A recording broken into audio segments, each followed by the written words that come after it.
శ్రీకృష్ణ పరమాత్మ అర్జునికి ఉపదేశించిన ఆధ్యాత్మిక వైభవం శ్రీమద్ భగవద్గీత.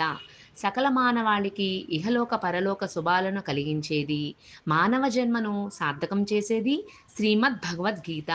అటువంటి భగవద్గీతా యజ్ఞాన్ని కొనసాగిద్దాం, తరిద్దాం. ఓం నమో భగవతే వాసుదేవాయ. నారాయణుడైన ఆచార్య శ్రీకృష్ణ పరమాత్మ నరుడైన అర్జునుడికి ఉపదేశించిన శ్రీమద్ భగవద్గీత విశ్వమానవాళికి అమృత సందేశం. అటువంటి పరమ పవిత్రమైన శ్రీమద్ భగవద్గీతలో 8వ అధ్యాయం అక్షర పరబ్రహ్మ యోగం. శ్లోకభావ అమృతవాహినికి స్వాగతం.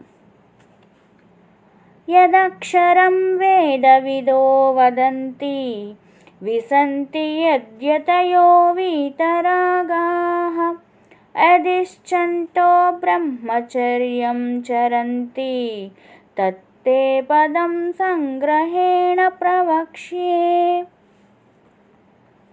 వేదార్థాలు తెలిసిన వారైన వేదవేత్తలు దేనినైతే నాశనం లేనిది అని చెబుతున్నారో, కోరికలు నశించిన జితేంద్రియులు దేనిలోకి ప్రవేశిస్తున్నారో, దేనిని కోరుకుంటూ మానవులు బ్రహ్మచర్యాన్ని పాటిస్తున్నారో అలాంటి పరమాత్మ స్థానాన్ని గురించి నీకు సంక్షిప్తంగా చెబుతాను అని శ్రీకృష్ణ పరమాత్మ అర్జునుడితో పలికారు.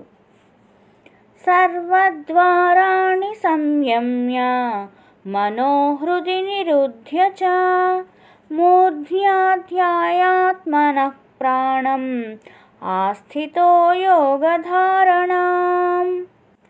ఓమిత్యేకాక్షరం బ్రహ్మ వ్యాహరన్ మామనుస్మరన్ యః ప్రయాతి త్యజనం దేహం సయాతి పరమాం గతిం. ఇంద్రియాలన్నింటినీ బాగా నిగ్రహించి మనస్సును హృదయమునందు స్థిరంగా నిలిపి, అలా వశమైన మనస్సు ద్వారా ప్రాణాన్ని శిరస్సునందు గల బ్రహ్మరంధ్రం నందు స్థిరంగా నిలిపి పరమాత్మ ధ్యానంలో నిమగ్నుడై అక్షర పరబ్రహ్మ స్వరూపమైన ఓం అనే అక్షరాన్ని ఉచ్చరిస్తూ ఎల్లప్పుడూ నన్ను స్మరిస్తూ శరీరాన్ని త్యాగం చేసేవాడు ఉత్తమ గతిని, మోక్షాన్ని పొందుతాడు. అనన్యచేతాః సతతం యో మాం స్మరతి నిత్యసః తస్యాహం సులభః పార్థ నిత్యయుక్తస్య యోగినః. ఓ అర్జున, ఎవరైతే ప్రతిదినం నిరంతరం ఇతర విషయాల యందు ఆసక్తి లేని మనస్సుతో నన్ను స్మరిస్తూ ఉంటారో అలాంటి నిరంతర ధ్యానపరుడైన యోగికి నేను సహజ సిద్ధంగా లభిస్తాను, అనగా అతడు నన్ను చేరుకుంటాడు అని శ్రీకృష్ణుడు పలికెను. మాముపేత్య పునర్జన్మ దుఃఖాలయమశాశ్వతం వాప్నువంతి మహాత్మానః సంసిద్ధిం పరమాం గతాః. సర్వోత్తమమైన మోక్షాన్ని పొందిన మహాత్ములు నన్ను చేరిన తరువాత మరలా దుఃఖాలకు నిలయమైన శాశ్వతం కానట్టిది అయిన పునర్జన్మను తిరిగి పొందరు. ఆ బ్రహ్మభువనాల్లోకాః పునరావర్తినోర్జున మాముపేత్య తు కౌంతేయ పునర్జన్మ న విద్యతే. ఓ అర్జున, బ్రహ్మలోకం వరకు ఉన్న లోకాలన్నీ కూడా తిరిగి వచ్చే స్వభావం కలిగినవి. అంటే వీటిని పొందినవారు మరలా జన్మను పొందవలసి ఉంటుంది. కానీ నేను కాలాతీతుడను కాబట్టి నన్ను చేరిన వారికి మరలా జన్మ అనేది ఉండదు.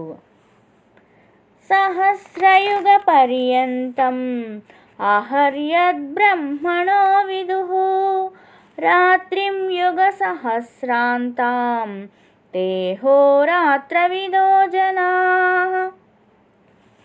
ఎవరైతే బ్రహ్మదేవుని యొక్క పగటి కాలం 1000 యుగాల పరిమితి కలదని, అలాగే బ్రహ్మదేవుని యొక్క రాత్రికాలం 1000 యుగాల పరిమితి కలదని తెలుసుకుంటారో అలాంటి వాళ్ళు రాత్రి పగలు యొక్క కాలతత్వాన్ని బాగా తెలుసుకున్న వాళ్ళు అవుతారు.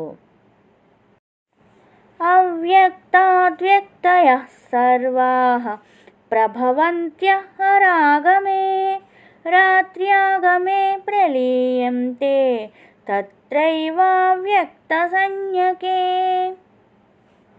చరాచర ప్రాణులన్నీ బ్రహ్మదేవుని యొక్క పగటి కాలం ప్రారంభం కాగానే అవ్యక్తమైన ప్రకృతి నుండి పుడుతున్నాయి.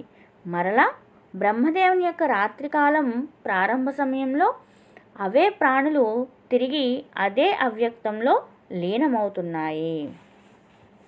భూతగ్రామః స ఏవాయం భూత్వా భూత్వా ప్రలీయతే రాత్ర్యాగమే వసః పార్థ ప్రభవత్యః రాగమే. ఓ అర్జున, పూర్వకల్పంలో ప్రాణి సమూహం కర్మలకు లోబడి ప్రకృతి వశము చేత మాటిమాటికి పుట్టి బ్రహ్మదేవుని యొక్క రాత్రి ప్రారంభ కాలంలో లీనమవుతున్నాయి.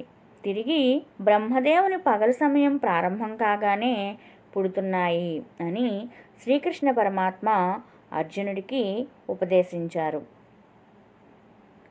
ఈ యూట్యూబ్ ఛానల్ను సబ్స్క్రైబ్ చేసుకోండి. శ్రీమద్ భగవద్గీతలోని తదుపరి శ్లోకాలు మీకు నోటిఫికేషన్గా అందుతాయి. శ్రీకృష్ణ పరబ్రహ్మణే నమః.